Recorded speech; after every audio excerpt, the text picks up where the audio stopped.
दोस्तों नमस्कार, मेरा नाम है ओमदेव और आप देख रहे हैं नेशनल लीडर चैनल। जब भी हमारे देश में किन्हीं दो पक्षों में कोई विवाद हो जाता है, मारपीट हो जाती है, झगड़ा हो जाता है या कोई खेती बाड़ी का विवाद हो जाता है, मतलब जब भी कोई कोर्ट कचहरी हो जाती है तो उन दोनों पक्षों में से अक्सर लोग कह देते हैं तैश में आकर या आक्रोश में आकर कि मैं तुम्हें कोर्ट में घसीटूंगा, मैं तुम्हें कोर्ट में देखूंगा। तो ऐसे में मामले कोर्ट में जाते हैं, वकील करते हैं, तो उनको एक उम्मीद रहती है कि हम अब कोर्ट में आ गए हैं तो हमें यहाँ पर न्याय मिलेगा, जजमेंट हमारे पक्ष में आएगा। तो ऐसी उम्मीद लगाए बैठे रहते हैं करोड़ों लाखों जो वादी हैं, प्रतिवादी हैं। लेकिन दिल्ली हाई कोर्ट का एक ऐसा डिसीजन आ गया है जिसे सुनकर देखकर देश के आम लोगों में थोड़ा सा जो न्याय मिलता है कोर्ट से, उसको लेकर जो जजों के फैसले होते हैं उसको लेकर जो है थोड़ा एक अचंभा सा होने लगा है। आपको बता दें कि दिल्ली हाई कोर्ट के एक डिसीजन के आने से आम लोगों में थोड़ा सा सोचने पर वो मजबूर हुए हैं। दिल्ली हाई कोर्ट का जो डिसीजन आया है उसमें यह बताया गया है कि यदि कोई भी मतलब सरकारी अधिकारी है, कर्मचारी है या चपरासी भी है, यदि वह किसी आम व्यक्ति से कोई रिश्वत लेता है या कोई रिश्वत के नाम पर कोई लाभ लेता है किसी भी प्रकार का, डायरेक्ट या इनडायरेक्ट, यदि वह आम व्यक्ति उसको यह साबित नहीं कर पाता है कोर्ट में कि संबंधित अधिकारी, कर्मचारी या चपरासी ने कि इस काम कराने के बदले मतलब काम के बदले रिश्वत ली है, तो तब तक वह अधिकारी, कर्मचारी या चपरासी कोई भी रिश्वत लेने का आरोपी नहीं माना जाएगा। इसका सीधा सीधा मतलब यह है कि वो जो अधिकारी है, कर्मचारी है, वो उस पर कोई भी कानूनी कार्रवाई या कोर्ट का कोई भी उस पर डंडा नहीं चल सकता है, मतलब कोर्ट उसे दंडित नहीं करेगा। दिल्ली हाई कोर्ट का जो ये डिसीजन आया है, यह आया है कि यदि कोई सरकारी अधिकारी, कर्मचारी या चपरासी भी यदि काम के बदले कोई किसी आम व्यक्ति से रिश्वत लेता है या कोई डायरेक्ट बेनिफिट लेता है, तो वह अब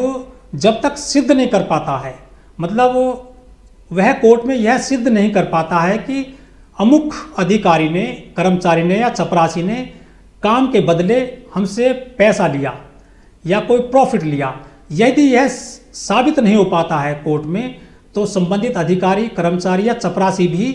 रिश्वत कांड में आरोपी नहीं माना जाएगा, मतलब उसे किसी भी प्रकार का दंड नहीं मिलेगा अधिकारी, कर्मचारी और चपरासी को। दिल्ली हाई कोर्ट ने जिस मामले में अपना डिसीजन सुनाया है वह मामला है CWC का। यहाँ पर एक व्यक्ति ने अपना काम कराने की एवज में CWC के मैनेजर को बतौर 75,000 रुपये की रिश्वत दी थी, लेकिन 75,000 रुपये की रिश्वत देने के बाद भी CWC के मैनेजर ने उस व्यक्ति का काम नहीं किया था, जिसके बाद आक्रोशित होकर वह व्यक्ति 75,000 रुपये का रिश्वत देने का मामले को लेकर कोर्ट पहुंच गया था। कोर्ट ने लंबी सुनवाई और सबूतों के आधार पर CWC के मैनेजर को बर्खास्त करने का आदेश सुना दिया था। इसके बाद संबंधित मैनेजर मामले को लेकर दिल्ली हाई कोर्ट पहुंच गया था, जिसके बाद दिल्ली हाई कोर्ट ने मामले में सुनवाई करते हुए निचली अदालत के मैनेजर के बर्खास्तगी के आदेश को रद्द कर दिया और संबंधित मैनेजर को फिर से उसी पद पर नियुक्त करने के आदेश सुना दिए।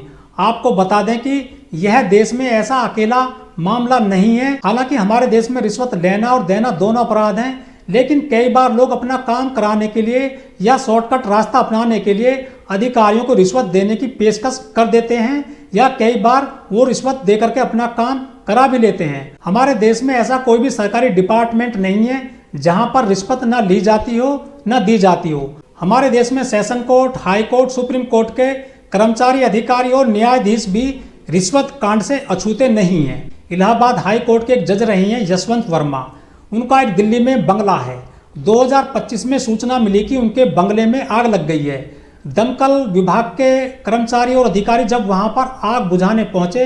तो उन्होंने देखा कि उनके बंगले में आग बुझाने के दौरान 500 रुपये की गड्डियां जली हुई मिली थी। दमकल विभाग के अधिकारियों ने इलाहाबाद हाई कोर्ट के न्यायाधीश यशवंत वर्मा के घर से बड़ी मात्रा में जले हुए नोट बरामद किए थे। काफी दिनों तक चली जांच पड़ताल के बाद यह साबित नहीं हो पाया था कि यह जो नोट जले हुए पाए गए थे यह किसके थे। इसके अलावा इलाहाबाद हाई कोर्ट के जज यशवंत वर्मा ने भी यह नहीं बताया था कि यह नोट उनके थे या किसी और के थे। तो इससे अब साबित हो जाता है कि आम आदमी अधिकारियों को काम के बदले रिश्वत भी देंगे। यदि वह कोर्ट में यह साबित नहीं कर पाते हैं कि उन्होंने संबंधित अधिकारी को या कर्मचारी को रिश्वत दी थी, तो उन अधिकारियों कर्मचारियों का कोर्ट में कोई भी दंड का प्रावधान नहीं होगा। ऐसे में अब आप अंदाजा लगा सकते हैं कि यदि कोई भी आम व्यक्ति किसी सरकारी अधिकारी या कर्मचारी को काम कराने की एवज में उनको मोटी रिश्वत देता है और यदि वह काम नहीं करा पाता है तो उसके खिलाफ वह कोर्ट भी नहीं जा पाएगा। यदि जाएगा और यदि वह कोर्ट में यह साबित नहीं कर पाता है कि उन्होंने संबंधित अधिकारी को रिश्वत दी थी, तो उस अधिकारी का वह पीड़ित व्यक्ति कुछ भी नहीं बिगाड़ पाएगा। तो ऐसे में हम आपको बस यही सलाह देते हैं कि कोई भी काम कराने की एवज में किसी भी सरकारी अधिकारी या कर्मचारी को रिश्वत देने की बजाय सही रास्ता अपनाएं और अपना आर्थिक नुकसान करने से बचें।